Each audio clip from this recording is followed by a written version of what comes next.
নিয়ে চলে এসেছি আরেকটা নতুন এক্সপেরিমেন্ট। একটা প্রাণী জীবকে নিয়ে এই কীটপতঙ্গের উপরে যদি আমি দিয়ে দিই, তুমি দেখতে পাবে বন্ধুরা এই কীটপতঙ্গগুলো এই জীবটাকে কী অবস্থা করে ছাড়ে।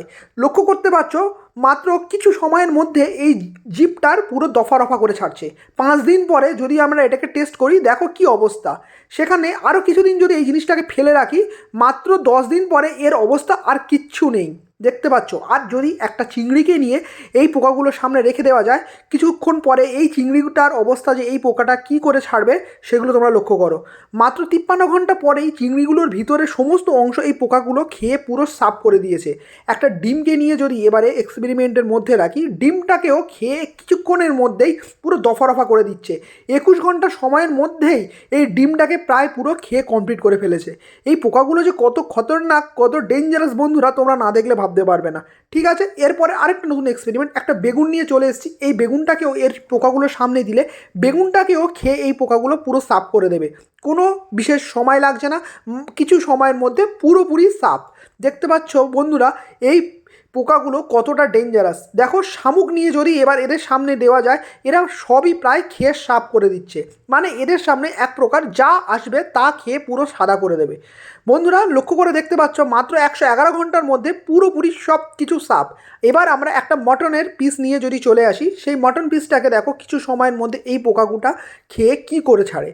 মাত্র 40-45 ঘন্টার মধ্যে এর অবস্থার পুরো দফা রফা করে দিয়েছে। 60 ঘন্টা পরে এর অবস্থাটা দেখো। আরও কিছু সময় যদি আমরা অপেক্ষা করি, সেই জিনিসটা যদি লক্ষ্য করে দেখবে 71 ঘন্টা পরে প্রায় এটার অবস্থা আরও খারাপ হয়ে গিয়েছে। আরও 95 ঘন্টা পরে এর অবস্থা তো আর ব্যবস্থা নেই। যাই হোক, এবারে নিয়ে চলে এসেছি একটা গাজর।